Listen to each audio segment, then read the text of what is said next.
7 واضح نشانیاں کہ اس نے آپ میں دلچسپی کھو دی ہے۔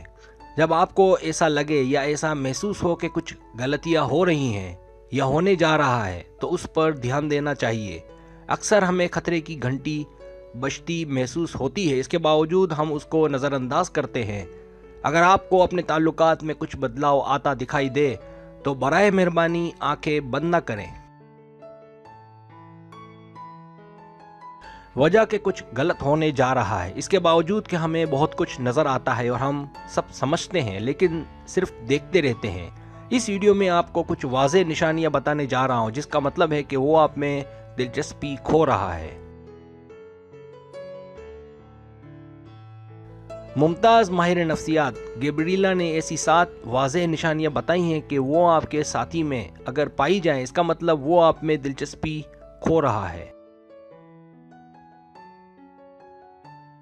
سبسکرائب، جو لوگ میری ویڈیوز کو شوق سے دیکھتے ہیں اور پسند کرتے ہیں ان سے گزارش ہے میرے چینل کو سبسکرائب کر دیں اور بیل آئیکن کو دبا دیں۔ اگر آپ ایسا کر لیں گے تو میری آنے والی نئی ویڈیو پلک جھپکتے آپ تک پہنچ جائے گی اور آپ کو میری ویڈیوز کو تلاش کرنے کی ضرورت پیش نہیں آئے گی۔ پہلی علامت مزاج کا فقدان۔ اس صورت میں دونوں مرد اور عورت بہت زیادہ مصروف رہتے ہیں۔ وہ دونوں کیا کر رہے ہیں، کہاں جا رہے ہیں یا کہاں گئے ہیں اس بارے میں ایک دوسرے کو بتانا ضروری نہیں سمجھتے۔ یا مسئلہ مرد میں یا عورت میں یا دونوں میں بھی ہو سکتا ہے۔ دوسری علامت آپس کے مسائل میں دلچسپی نہ ہو۔ عموماً جوڑے کسی مصیبت میں یا پریشانی میں ہوں تو لازماً ایک دوسرے کو بتاتے ہیں، شیئر کرتے ہیں، لیکن اگر دونوں ایک دوسرے کے مسائل سے دور رہیں، اس کو دوسرے لفظوں میں ہم یوں کہہ سکتے ہیں کہ ایک دوسرے کا خیال نہ رکھیں۔ اسی طرح کسی کامیابی پر بھی اس طرح کی خوشی کا اظہار دیکھنے کو نہ ملے جو کہ ملنا چاہیے۔ ایسا لگتا ہی نہ ہو کہ دونوں کے بیچ کوئی رشتہ ہے جو تعلقات میں بہت معنی رکھتا ہے۔ تیسری علامت مستقبل کے حوالے سے بات نہ کریں۔ جوڑے جو سچ میں سنجیدہ ہوں وہ اپنے مستقبل کی پلاننگ ضرور کرتے ہیں، جیسے شادی کب کریں گے، بچے کتنے ہونے چاہیے وغیرہ، لیکن اگر ایسا کچھ نہ ہو یا ایسی باتوں سے گریز ہونے لگے تو اس کا مطلب بھی دلچسپی کا فقدان مانا جاتا ہے۔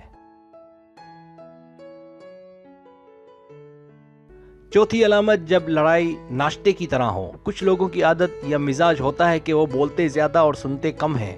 نتائج لڑائی جھگڑا معمول کا حصہ بن جاتا ہے، ایسے جیسا کہ ناشتہ۔ پانچویں علامت سوچنے سمجھنے کی کمی۔ جب کسی بات کے بارے میں اچھے سے جانے بغیر یا سوچے سمجھے بغیر کوئی رائے قائم کر لینا۔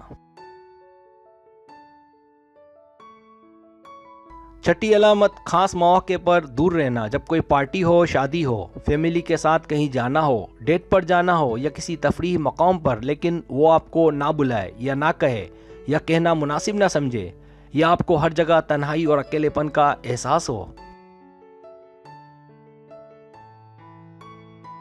جب وہ آپ سے ہر جگہ دور دور رہے، جیسے آپ سے بچتا پھر رہا ہو۔ جب کسی بھی اہم معاملے میں وہ آپ کو شامل کرنا یا بتانا مناسب نہ سمجھے۔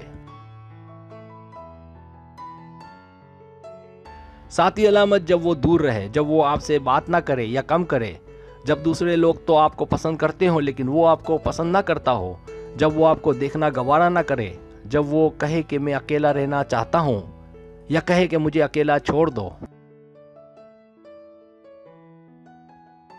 سبسکرائب، اگر آپ کو میری ویڈیو پسند آئے تو برائے مہربانی سبسکرائب کریں، لائک کریں، شیئر کریں، اپنے دوستوں سے کہیں۔ سبسکرائب کرنے سے ہوتا ہے ہمارا جو چینل ہے وہ گرو کرتا ہے، آگے بڑھتا ہے۔ ویڈیو دیکھنے کا بہت شکریہ، اللہ حافظ۔